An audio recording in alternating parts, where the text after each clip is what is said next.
الف لیلا دنیا میں کہانیوں کی مشہور و مقبول ترین کتابوں میں سے ایک کتاب ہے۔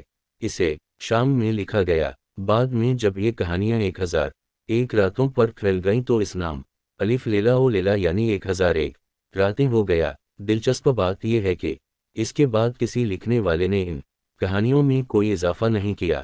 الف لیلا کی کہانیوں کی کہانی کچھ یوں ہے کہ سمرقند کا ایک بادشاہ شہریار اپنی ملکہ کی بے وفائی سے دل برداشتہ ہو کر عورتوں سے ہی بدظن ہو گیا۔ اس نے یہ دستور بنا لیا کہ روزانہ ایک نئی شادی کرتا اور دلہن کو رات بھر رکھ کر صبح کو قتل کرا دیتا۔ آخر اس کے ایک وزیر کی لڑکی شہزاد نے اپنی صنف کو اس عذاب سے نجات دلانے کا ارادہ کیا اور اپنے والد کو بمشکل راضی کر کے شہریار سے شادی کر لی۔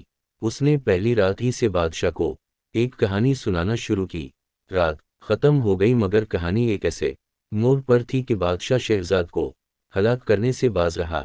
ہر رات شہزاد کہانی شروع کرتی اور صبح کے قریب اسے ایک ایسے موڑ پر ختم روکتی کہ اس میں ایک نئی کہانی کا تجسس بھرا سرا دکھائی دیتا اور اتنا دلچسپ ہوتا کہ بادشاہ اس کے بارے میں جاننے کے لیے شہزاد کا قتل ملتوی کرتا چلا گیا۔ یہ سلسلہ اتنا 1001 راتوں پر پھیل گیا۔ اس دوران بادشاہ اور شہرزاد کے تعلقات میں تبدیلی آتی گئی اور ان کے ہاں 2 بچے ہو گئے اور بادشاہ کی بدظن جاتی رہی۔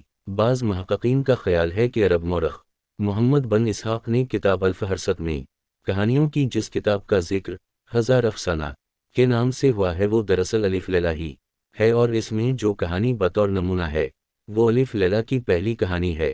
کچھ لوگ اس سے یہ نتیجہ بھی نکالتے ہیں کہ الف لیلا پہلے ہزار افسانہ کے نام سے موجود تھی۔ آکسفورڈ یونیورسٹی پریس نے جو کتاب شائع کی ہے اس میں مرتبین نے یہ تفصیل بیان کرنے پر توجہ ضروری نہیں سمجھی، اگرچہ رتن ناک سرشار کے بارے میں خاصی تفصیل موجود ہے جن کے بارے میں بتایا گیا ہے کہ انہوں نے صرف پہلی جلد پر کام کیا تھا جبکہ دوسری جلد مولوی محمد اسمیل نے تیار کی، لیکن آکسفورڈ کی 4 جلدوں پر رتن ناک سرشار ہی کا نام ہے۔